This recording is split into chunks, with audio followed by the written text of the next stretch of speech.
Here we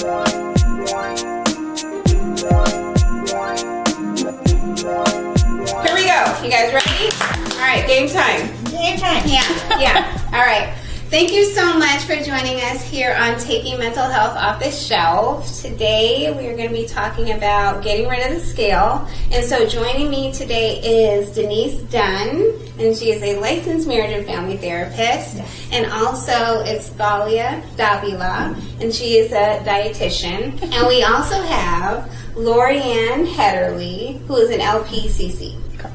All right, so thank you so much for joining us. And one of the things that we just kind of wanted to talk about, and it's an ongoing conversation, being a woman, I know for me, not speaking for anybody else, but the scale is a situation, okay? The scale can be a mood changer for April like nobody's business, okay? I'm like working out, I'm motivated, I'm feeling like I'm eating, well, and then boom, hit the scale, and that number, it just like translates all negative things. It's just all negative distortions. Like, April, you did all of that for nothing, and you've got to eat better, or you've got to work out more, or whatever the case may be. And so I just realized, and I know coming to work, because we all work together, I will, kind of try to present a question as if I'm talking about a client, but really, I'm talking about myself. So let's just get that out there.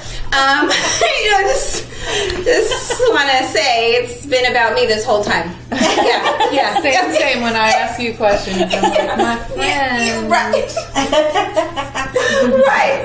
So, I just was like, okay, just being in the office and being women, we just talk about these things. And so I was like, this is something that we definitely need to talk about. There's a lot of images out there. I know for young girls, and self-harm in the form of like eating disorders, bulimia, and diet pills, and all the things that you shared about hidden ingredients and how damaging it can be to the body. There's just so much.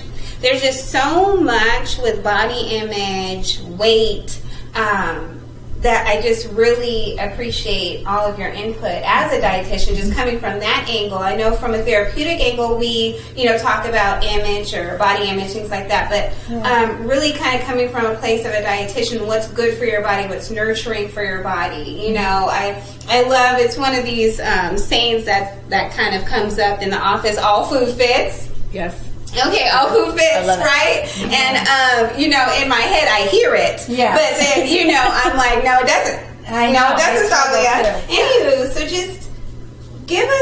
just talk to us, Thalia. Anything you have to say, just talk. Yeah. Please. Yeah. Tell us. Preach. Help us understand. Yes, please bring us to an understanding. Yeah, I think so. I have worked with people who have eating disorders, but I also wanted to say that not everybody who has an eating disorder struggles with their body image or having a healthy relationship with food, and the idea of letting go of that scale and those numbers is really difficult for a lot of people. Yes.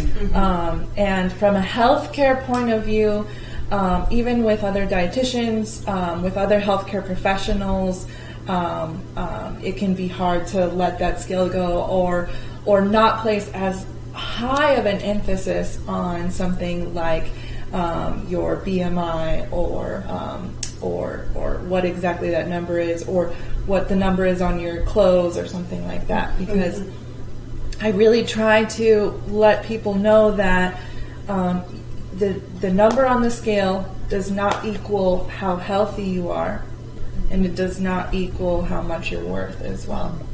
And we tend to, I see it a lot, we tend to make those things equal in our culture, especially how we look and what our weight is, what our body shape is how much we're worth or how healthy we are.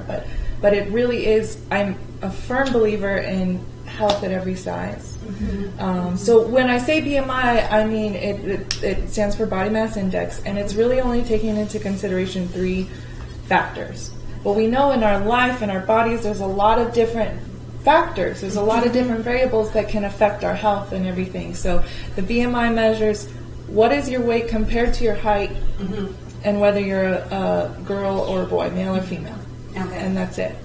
It doesn't take into consideration your body composition, your lifestyle behaviors, other things that might be affecting your weight, like fluid retention or different things else that might be going on. So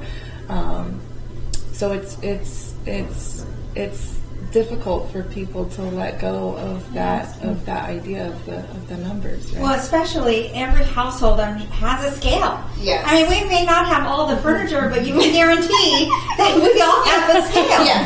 Yes. Margot, that just doesn't want to stay on. Yeah. I mean, but you're so right about that, though, Denise. I had to move my scale out of my bedroom down to the guest bedroom, even though I will get up and walk down here to weigh myself. But at least it takes the consistency out, and it helps kind of break it up, because I do recognize that I will look at it and I will put a meaning on it. It's always nice to be around you. Thank you so much, my friend. Ditto. Love you. Anyways, thank you so much, you guys, for joining us on Taking Mental Health Off the Shelf. Get rid of your scale. Just do it. Just get rid of it. Right? Everybody's throwing it out. Smash it. It's so fun to smash it.